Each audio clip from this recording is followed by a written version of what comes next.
അതൊരു പരിഹാരമല്ല. കാരണം നമ്മൾ ഡിപ്പെൻഡ് ചെയ്തിരിക്കുന്ന ഒരുപാട് ആൾക്കാരെ ഇരുട്ടിലാക്കിയിട്ടാണ് നമ്മൾ രക്ഷപ്പെട്ടു.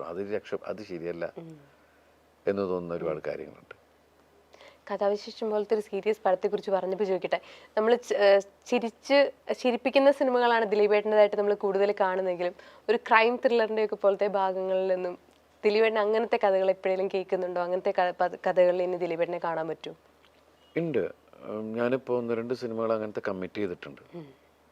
മീൻസ് ഒരു ആക്ടറെ സംബന്ധിച്ചിട്ട് എല്ലാ ജോണറും അങ്ങനെ പോവുക എന്ന് പറയുന്ന ഇതില്ലേ, നമ്മൾ ഏതൊരു സംവിധായകൻ്റെ അടുത്ത് ചെല്ലുമ്പോൾ ആ സംവിധായകൻ്റെ മുമ്പിൽ ഒരു വെള്ള പേപ്പറായിട്ട് പോവുക. അയാൾ അദ്ദേഹത്തിൻ്റെ രീതിക്ക് അദ്ദേഹം വരച്ച് അതിനെ സ്കെച്ച് ചെയ്യുക എന്ന് പറയും. അപ്പോൾ അതാണ് നമ്മുടെ മനസ്സിലാഗ്രഹം. എനിക്കറിയാം ജനങ്ങൾ എന്നിൽ നിന്ന് കൂടുതൽ എൻ്റർടൈൻമെൻറ്റ് സിനിമകളാണ് ആഗ്രഹിക്കുന്നത്. എനിക്കും ചെയ്യാൻ അതൊക്കെ തന്നെയാണ് ഇഷ്ടം. പക്ഷെ എന്നാലും എല്ലാ തരവും നമ്മൾ ചെയ്യണം. അതെ.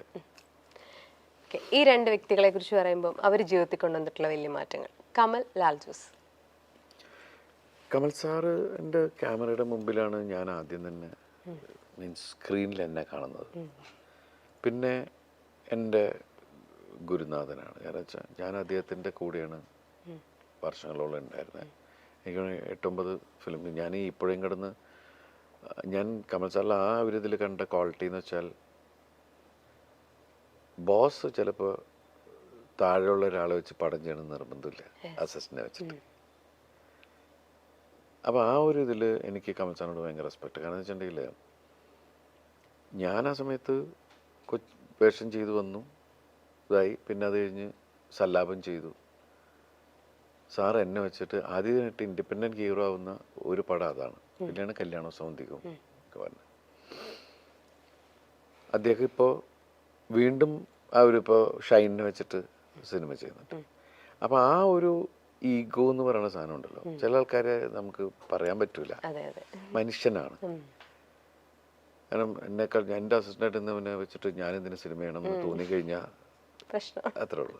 പക്ഷെ അത് നമ്മളിൽ എവിടെയോ ഒരു കലാകാരനുണ്ടെന്ന് തിരിച്ചറിഞ്ഞപ്പോൾ ഈ വേഷം അവനെ ഏൽപ്പിച്ചാൽ അത് നന്നാവുമെന്ന് തോന്നുന്നൊരു സാധനമല്ലേ കമൽ സാറ്. പിന്നെ നല്ല മ്യൂസിക് സെൻസും കമൽ സാറിൻ്റെ പാട്ടുകളൊക്കെ കണ്ടറിയാം. ലാൽ ജോസ് ആണെങ്കിൽ എനിക്ക് എൻ്റെ സഹോദരനാണ്. എൻ്റെ വീട്ടിൽ എൻ്റെ അച്ഛന് ലാലുവിനെ പരിചയപ്പെട്ട സമയം തുടങ്ങി മൂത്ത മോനെ പോലെ കാണുന്ന ഒരാളാണ്. എൻ്റെ വീട്ടിൽ എന്തെങ്കിലും ഞങ്ങൾ ഇതുള്ള പ്രശ്നമാണെങ്കിൽ അവൻ വരട്ടെന്ന് പറയും. അങ്ങനെയുള്ള ഇതുണ്ട്. അത്രയും ഫാമിലി അറ്റാച്ച്ഡാണ് ലാലുവിൻ്റെ അപ്പച്ചനും അമ്മയാണെങ്കിലും ലാലുവിൻ്റെ വീടാണെങ്കിലും. ഞാൻ ഇടയ്ക്ക് പോയി നിൽക്കുന്നൊരു വീടാണ്.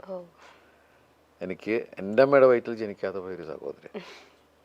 അതാണ് എൻ്റെ എന്ത് വിഷയത്തിനും എൻ്റെ ഒപ്പം നിൽക്കുന്ന, എനിക്ക് വേണ്ടി പടവെട്ടുന്ന ഒരാളാണ്. അതാണ് ലാൽ ജോസ്. എനിക്ക് ഭയങ്കര ജെന്യൂനായിട്ട് തോന്നിയ ഒരാളാണ്. ഓക്കെ, ദിലീപേട്ടനെ നമ്മളൊരു വീഡിയോ കാണിക്കുകയാണ്. വീഡിയോയിൽ ഒരാൾ ഒരു കാര്യം പറയുന്നുണ്ട്, അതൊന്ന് കണ്ടിട്ട് അതിനെക്കുറിച്ച് കമന്റ്. ഇദ്ദേഹത്തിന്റെ കൂടെ അഭിനയിക്കണം എന്നുള്ളത് എൻ്റെ എപ്പോഴത്തെയും വലിയ മോഹമാണ്. ആരുടെ കൂടെയാ? ലാലേട്ടൻ ആണോ? ദിലീപിന്റെ നായികയായിട്ട് അഭിനയിക്കണം എന്നാ? നായികയായിട്ടില്ല, നല്ല ക്യാരക്ടർ ചെയ്യണം. ഞാൻ അത് കണ്ടു. അത് ഇത് പറ ഇത് ഒരു ഫിലിം ചാന്തുമുട്ട് മാങ്ങൂരി ചെളികുത്ത് വെരി ഫേമസ്. അത് ആ ഫിലിം കണ്ടു മുതൽ വെരി ഗുഡ് ആക്ടർ. സോ ദിലീപിന്റെ കൂടെ അഭിനയിക്കണം എന്ന് ഭയങ്കര ആഗ്രഹമാണ്. നല്ല സീൻ, ഒരു സീനായാലും നല്ല സീൻ വേണം. അവരുടെ പേഴ്സണൽ ഗിഡ്സിൽ അതൊക്കെ നമുക്ക് വേണം. ഞാൻ എന്നെ ചോദിച്ചു എപ്പോഴെങ്കിലും കണ്ടിട്ടുണ്ടോ? നേരിട്ട് സംസാരിച്ചിട്ടുണ്ടോ?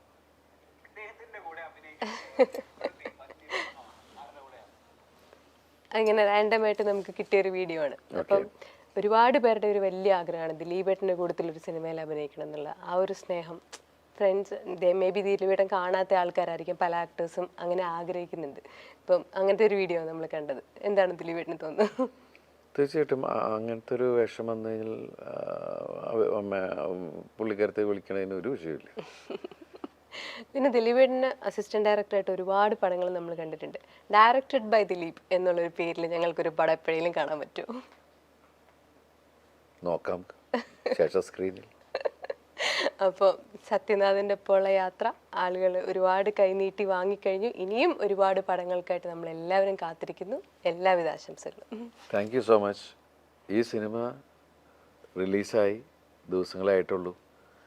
ഇതൊരു എന്ന് പറയുക ഇനിയും ഒരുപാട് യാത്ര ചെയ്യാനുണ്ട്. കാരണം കേരളത്തിലെ ജനങ്ങൾ മുഴുവൻ ഈ സിനിമ കാണണമെന്നാണ് നമ്മുടെ ഒരു ആഗ്രഹം, നമ്മുടെ ഒരു പ്രാർത്ഥന.